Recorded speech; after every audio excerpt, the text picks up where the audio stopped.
എല്ലാവർക്കും പുതിയൊരു വീഡിയോയിലേക്ക് സ്വാഗതം. ഇന്നത്തെ നമ്മുടെ റെസിപ്പി നല്ലൊരു അടിപൊളി ചിക്കൻ കറീൻ്റെ റെസിപ്പിയാണ്. കഴിഞ്ഞ ദിവസം ഞാൻ യമനി റൊട്ടിൻ്റെ വീഡിയോ ഇട്ടിട്ടുണ്ടായിരുന്നു. അതിൽ കാണിച്ച ആ ഒരു ചിക്കൻ കറിയാണ് ഇത്. നമുക്ക് യമനി റൊട്ടിൻ്റെ കൂടെയും ചപ്പാത്തിൻ്റെ കൂടെയും പൊറോട്ടൻ്റെ കൂടെയും അങ്ങനെ എല്ലാത്തിൻ്റെ കൂടെയും ഒരുപോലെ കഴിക്കാൻ പറ്റിയ, ഗസ്റ്റെല്ലാം വരുമ്പോൾ ഉണ്ടാക്കി കൊടുക്കാൻ പറ്റിയ നല്ലൊരു അടിപൊളി ചിക്കൻ കറി റെസിപ്പിയാണ്. അപ്പോൾ നമുക്ക് നോക്കാം എങ്ങനെയാണ് ഇത് ഉണ്ടാക്കുന്നതെന്ന്. അതിന് മുമ്പായിട്ട് ആരെങ്കിലും സബ്സ്ക്രൈബ് ചെയ്യാതെ വീഡിയോ കാണുന്നുണ്ടെങ്കിൽ അതുപോലെ എൻ്റെ വീഡിയോ ഇഷ്ടപ്പെടുകയാണെങ്കിൽ മറക്കാതെ ഒന്ന് സബ്സ്ക്രൈബ് ചെയ്ത് സപ്പോർട്ട് ചെയ്യണം. പിന്നെ ലൈക്ക് ചെയ്യാനും ഷെയർ ചെയ്യാനും മറക്കരുത്. അപ്പോൾ നമുക്ക് വേഗം തന്നെ നോക്കാം എങ്ങനെയാണ് ഈ നല്ലൊരു അടിപൊളി ചിക്കൻ കറി റെഡിയാക്കുന്നതെന്ന്. അപ്പോൾ ഇതാ ഈ ഒരു ചിക്കൻ കറി റെഡിയാക്കാൻ വേണ്ടിയിട്ട് ഞാൻ 1 കിലോ ചിക്കൻ ചെറിയ കഷ്ണങ്ങളാക്കിയിട്ട് നന്നായിട്ട് കഴുകി അതിൻ്റെ വെള്ളമൊക്കെ കളഞ്ഞെടുത്തിട്ടുണ്ട്. നമ്മൾ കറിക്കെല്ലാം കട്ട് ചെയ്യുന്നില്ല, ആ ഒരു രീതിയിൽ കട്ട് ചെയ്തെടുത്താൽ മതി. ഇതാ ഈ ഒരു വലുപ്പത്തിൽ. ഇനി ഇതിലേക്ക് 1/2 ടീസ്പൂൺ മഞ്ഞൾപ്പൊടിയും 1/2 ടേബിൾ സ്പൂൺ കാശ്മീരി മുളക് പൊടിയും 1 ടേബിൾ സ്പൂൺ മല്ലിപ്പൊടിയും 1 ടേബിൾ സ്പൂൺ ജിഞ്ചർ ഗാർലിക് പേസ്റ്റും 3 ടേബിൾ സ്പൂൺ തൈരും, അധികം പുളിയില്ലാതെ നല്ല കട്ട തൈര് എടുക്കുക. 1 ടേബിൾ സ്പൂൺ കസ്തൂരി മേത്തി കയ്യിലിട്ടിട്ട് പൊടിച്ചിട്ട് ഇതുപോലെ ഒന്ന് ചേർത്ത് കൊടുക്കുക. കസ്തൂരി മേത്തി എന്തായാലും ചേർത്ത് കൊടുക്കുക കേട്ടോ, അപ്പോഴാണ് കൂടുതൽ ടേസ്റ്റ് കിട്ടുക. ഇനി ആവശ്യത്തിനുള്ള ഉപ്പും കൂടെ ചേർത്തിട്ട് നന്നായിട്ടൊന്ന് മിക്സാക്കി കൊടുക്കുക. അപ്പോൾ ഇതാ ഇതുപോലെ നന്നായിട്ടൊന്ന് മിക്സാക്കിയിട്ടുണ്ട്. ഇനി ഇതിലേക്ക് 1 ടീസ്പൂൺ ഗീയും 1 ടേബിൾ സ്പൂണോളം ഓയിലും ചേർത്തിട്ട് വീണ്ടും നന്നായിട്ടൊന്ന് മിക്സാക്കിയതിന് ശേഷം നമുക്കിതൊന്ന് റെസ്റ്റ് ചെയ്യാനായിട്ട് 1/2 മണിക്കൂറോളം അടച്ച് മാറ്റി വെക്കാം. ടൈം ഉണ്ടെങ്കിൽ 1 മണിക്കൂറെല്ലാം വെക്കുക, ടൈം കുറവാണെങ്കിൽ 1/2 മണിക്കൂറോളം ഫ്രിഡ്ജിൽ വെക്കുക. അപ്പോൾ നന്നായിട്ട് തന്നെ മസാല പിടിക്കും. ഇനി ഇതിലേക്ക് പൊടിച്ച് ചേർക്കാനുള്ള മസാല റെഡിയാക്കി എടുക്കാം. ചെറുതായിട്ട് ചൂടായ പാനിലേക്ക് 1 ടേബിൾ സ്പൂൺ കുരുമുളക്, 1 ടേബിൾ സ്പൂൺ മല്ലി, 5 ഗ്രാമ്പു, 2 ഇതുപോലത്തെ കറുത്ത ഏലക്കായും 4 ഗ്രീൻ ഏലക്കായും ചേർത്ത് കൊടുക്കുക. പിന്നെ 1/4 ടീസ്പൂൺ ഉലുവ, 1/4 ടീസ്പൂൺ കടുക്, 1/2 ടീസ്പൂൺ ചെറിയ ജീരകം. ചെറിയ ജീരകം എന്ന് പറയുമ്പോൾ കുമ്മിൻ സീഡും കൂടെ ചേർത്തിട്ട് ചെറിയ തീയിൽ വെച്ചിട്ട് ഇത് നന്നായിട്ടൊന്ന് റോസ്റ്റാക്കി എടുക്കാം.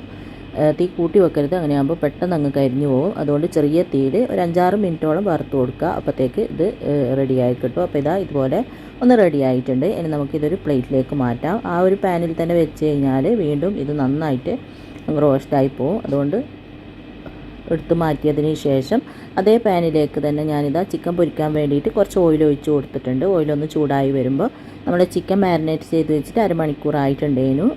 അതിൽ നിന്ന് ഓരോരോ പീസ് എടുത്തിട്ട് ഇതാ ഇതുപോലെ ഇട്ട് കൊടുക്കാം.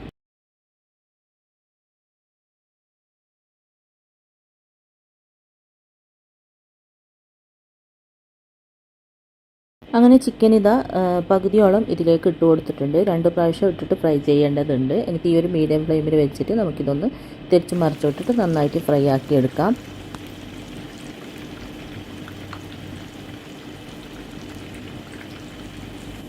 ഒരു ഭാഗം അത്യാവശ്യം ഫ്രൈ ആയി വന്നിട്ടുണ്ട്. ഇനി ഇതൊന്ന് മറിച്ചിട്ട് കൊടുക്കാം.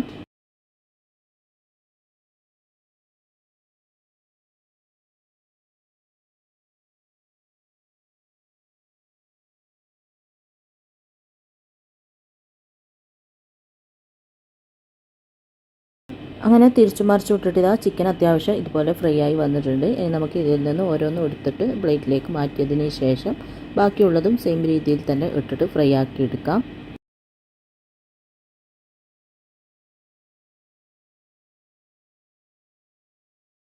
മുഴുവൻ ചിക്കനും ഫ്രൈ ചെയ്ത് കോരിയിട്ടുണ്ട്. ഇനി ഇതാ ഞാൻ മറ്റൊരു പാൻ അടുപ്പിൽ വെച്ചിട്ട് നന്നായിട്ട് ചൂടായി വരുമ്പോൾ അതിലേക്ക് നമ്മൾ ചിക്കൻ ഫ്രൈ ചെയ്തെടുത്ത ഓയിലിൽ നിന്നും 1 ടേബിൾ സ്പൂണോളം ഓയിൽ ഒഴിച്ച് കൊടുക്കാം.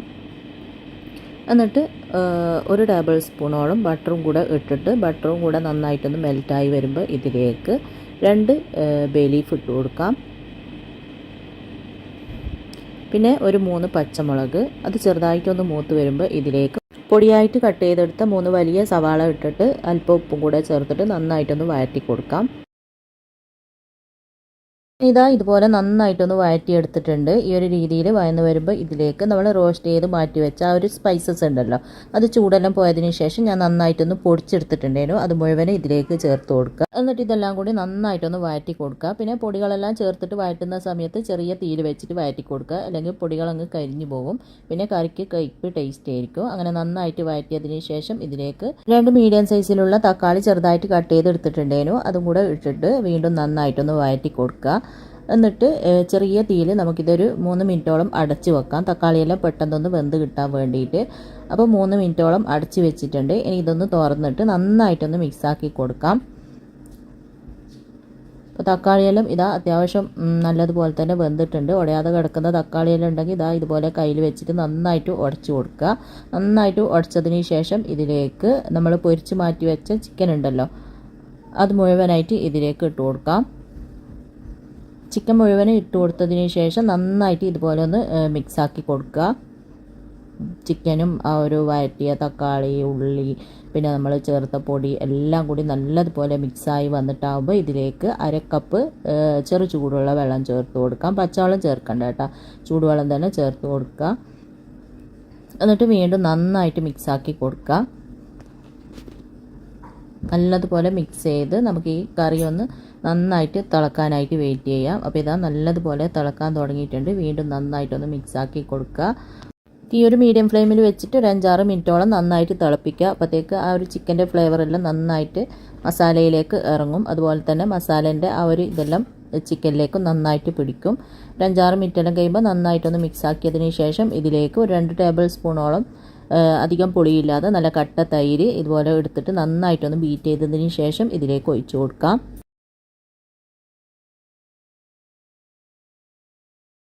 തൈര് ഒഴിച്ച ഉടനെ തന്നെ നന്നായിട്ട് മിക്സാക്കി കൊടുക്കുക. ഒരുപാട് ടൈം വെക്കരുത്, അങ്ങനെയാകുമ്പോൾ ആ ചൂട് കൊണ്ട് തൈര് പിരിഞ്ഞതുപോലെ ആയിപ്പോവും. അതുകൊണ്ട് ഒഴിച്ച ഉടനെ തന്നെ നന്നായിട്ട് മിക്സാക്കി കൊടുക്കുക. അങ്ങനെ ഇതാ നന്നായിട്ടൊന്ന് മിക്സാക്കി കൊടുത്തിട്ടുണ്ട്. നല്ലതുപോലെ മിക്സാക്കിയതിന് ശേഷം ഇതിലേക്ക് നമുക്ക് ഉപ്പെല്ലാം നോക്കിയിട്ട് വേണമെങ്കിൽ ഉപ്പെല്ലാം ചേർത്ത് കൊടുക്കാം. കുറച്ച് ഉപ്പിൻ്റെ കുറവുണ്ട്, അപ്പോൾ കുറച്ചും കൂടെ ഉപ്പിട്ടിട്ട് വീണ്ടും നന്നായിട്ടൊന്ന് മിക്സാക്കി കൊടുക്കുന്നുണ്ട്.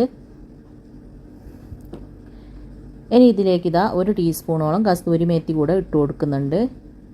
പിന്നെ കുറച്ച് മല്ലിയില കട്ട് ചെയ്തത്, 1 ടേബിൾ സ്പൂണോളം ബട്ടറും കൂടെ ഇട്ട് കൊടുത്തിട്ടുണ്ട്. പിന്നെ ഒരു 2 ടേബിൾ സ്പൂണോളം നല്ല കട്ടി തേങ്ങാപ്പാലും കൂടെ ഇതുപോലെ ഒന്ന് ഒഴിച്ച് കൊടുക്കുന്നുണ്ട്.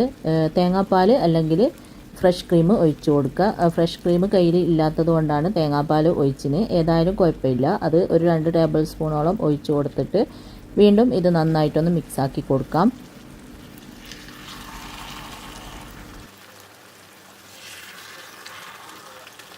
അങ്ങനെ എല്ലാം കൂടി നന്നായിട്ടൊന്ന് മിക്സ് ചെയ്തിട്ടുണ്ട്. അങ്ങനെ നല്ല ടേസ്റ്റി ആയിട്ടുള്ള ചിക്കൻ കറി ഇവിടെ റെഡി ആയിട്ടുണ്ട്. ഇനി അടുപ്പ് ഓഫാക്കിയതിന് ശേഷം നമുക്ക് ചൂടോടെ തന്നെ സെർവ് ചെയ്തിട്ട് നമുക്ക് ഇഷ്ടമുള്ളതിൻ്റെ കൂടെ കൂട്ടി കഴിക്കാം. അപ്പോൾ എല്ലാവരും ഈ ഒരു ചിക്കൻ കറി ഉണ്ടാക്കി നോക്കുക. നല്ല ടേസ്റ്റി ആയിട്ടുള്ള നല്ലൊരു ചിക്കൻ കറിയാണ്. എല്ലാവർക്കും ഈ ഒരു വീഡിയോ ഇഷ്ടപ്പെട്ടിട്ടുണ്ടാവുമെന്ന് വിചാരിക്കുന്നു. ഇഷ്ടപ്പെട്ടാൽ ലൈക്ക് ചെയ്യുക, ഷെയർ ചെയ്യുക, സബ്സ്ക്രൈബ് ചെയ്യാത്തവർ സബ്സ്ക്രൈബ് ചെയ്ത് സപ്പോർട്ട് ചെയ്യുക.